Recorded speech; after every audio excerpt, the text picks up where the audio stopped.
औज़ु बिल्लाहि मिनश शैतानिर रजीम बिस्मिल्लाहिर्रहमानिर्रहीम।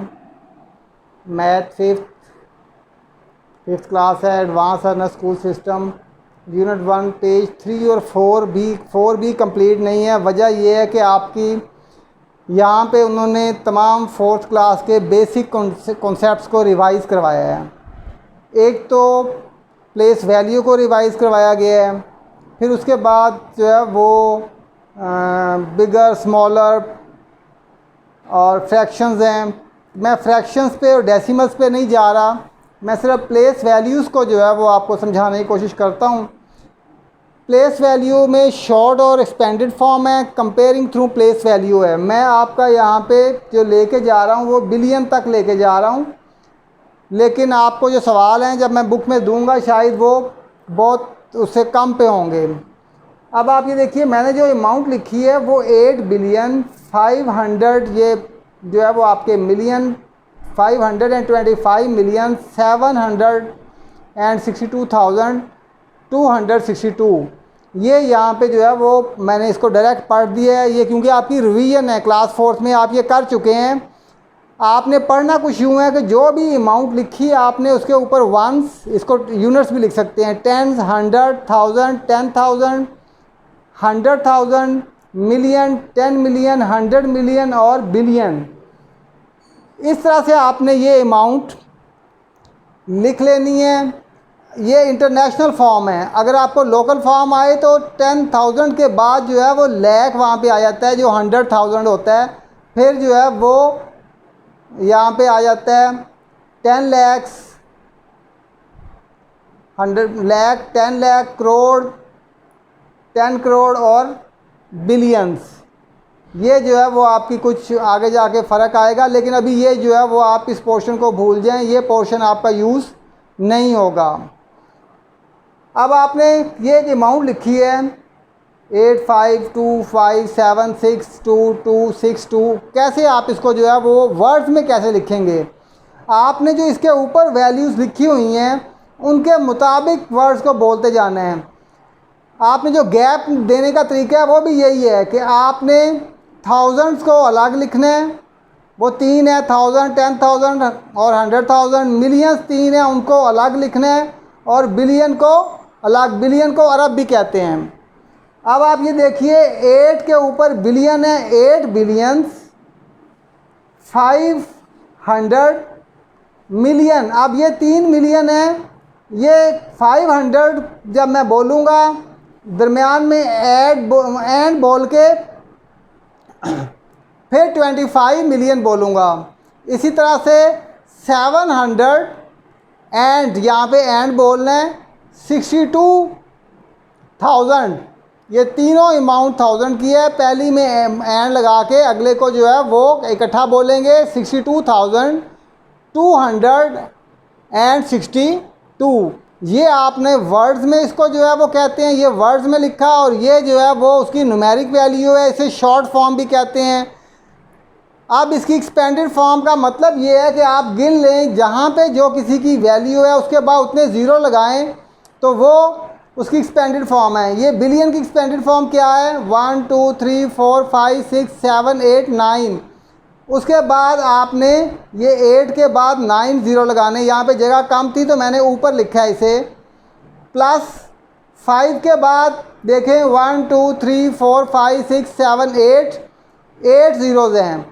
2 के बाद 7 ज़ीरो, 5 के बाद 6 ज़ीरो, 7 के बाद 5 ज़ीरो, 6 के बाद 4 ज़ीरो, 2 के बाद 3 ज़ीरो, फिर इस 2 के बाद 2 ज़ीरो। जितने डिजिट हैं उतने।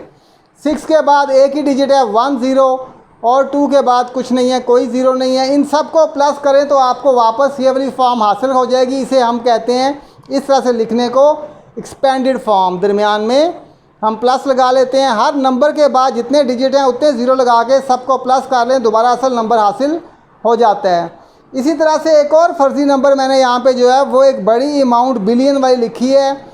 ये 7,825,762,312। इसी तरह से 7,825,761,312।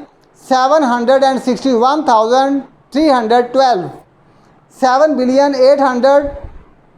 25,764,312।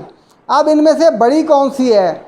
आप देखें, बिलियन सब बराबर 100 मिलियन सब बराबर 10 मिलियन सब बराबर मिलियन सब बराबर 100,000 सब बराबर 10,000 सब बराबर। फ़र्क आया आपका 1000 में जाके। ये 2 के बाद 3 डिजिट है, इसका मतलब ये 2000 है। ये 1 के बाद 3 डिजिट है, 1000 है। ये 4 के बाद 3 डिजिट है, ये 4000 है। तो इसका मतलब है सबसे बड़ी अमाउंट क्या हुई? 4000 वाली, फिर 2000 वाली और फिर 1000 वाली। तो असेंडिंग ऑर्डर का मतलब है सबसे पहले सबसे छोटी 1000 वाली, 1312 वाली, फिर उसके बाद 2312 वाली, फिर जो है वो 4000 और 312 वाली। ये इसका असेंडिंग ऑर्डर है। ये दरमियान में निशान हमेशा जो है वो आपकी जो बड़ी साइड है उसकी तरफ खुला हुआ हिस्सा होता है, और जो छोटी साइड है उसकी तरफ नॉक वाला हिस्सा होता है। डिसेंडिंग ऑर्डर हमने जो है वो यूँ लिखा कि जो हमारी सबसे बड़ी है 4000 वाली पहले, फिर 2000 वाली और फिर आखिर में 1000 वाली। ये हमारी जो है वो असेंडिंग ऑर्डर। डिसेंडिंग ऑर्डर का कॉन्सेप्ट है आपकी असाइनमेंट डे 1 में पेज 3 का क्वेश्चन 1 है, उसके 7 पार्ट्स हैं। क्वेश्चन 2 है, उसके 9 पार्ट्स हैं। एक दिन में आपने ये करना है। डे 2 में पेज 3 पे ही क्वेश्चन 3, क्वेश्चन 4, क्वेश्चन 5, क्वेश्चन 6, इसके 6 पार्ट हैं। बड़े सिंपल सवाल हैं, लेकिन मैंने बहुत कम दिए हैं सिर्फ इसलिए कि ये रिवीजन है। डे 3 जो है वो यहाँ पे पेज वही 3 है, ये यहाँ से मिस हो गया है, मैं यहाँ पे लिख देता हूँ पेज 3 वही चल रहा है। इसमें question number 7 6 parts, question number 8 2 parts, सिर्फ 2 सवाल।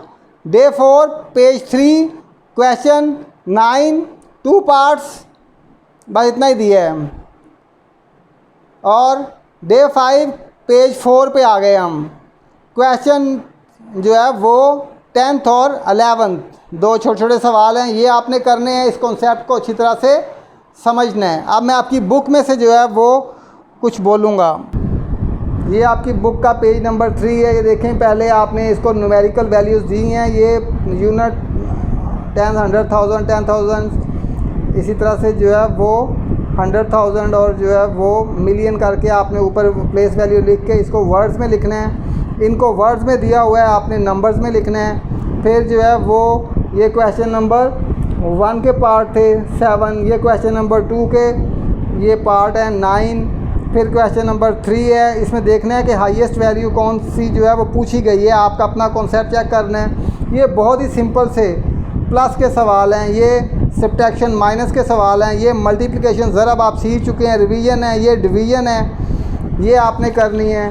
इसमें सिर्फ 2 सवाल एंड पे दिए हैं कि आपने देखना है कि आप इसको प्लस करोगे या माइनस। या प्लस और माइनस का कॉन्सेप्ट मैं दे चुका हूँ। अगर तो दोनों चीज़ों को ऑल टुगेदर पूछा हो तो फिर प्लस का होता है, और अगर जो है वो कोई चीज़ स्पेंड हो जाए तो आपने देखना है कि वो मल्टीप्लिकेशन है या अगर एक की वैल्यू दी हुई है। यहाँ पे मैं बता ही देता हूँ कि प्राइस ऑफ एक टीवी सेट की दी गई है, तो 95 टीवी सेट की कीमत कितनी होगी, ये मल्टीप्लिकेशन है। लेकिन ये कॉन्सेप्ट आप अपना बनाइए। द कॉस्ट ऑफ डिक्शनरी, एक डिक्शनरी की कीमत इतनी है। How many dictionary can be cost for this money.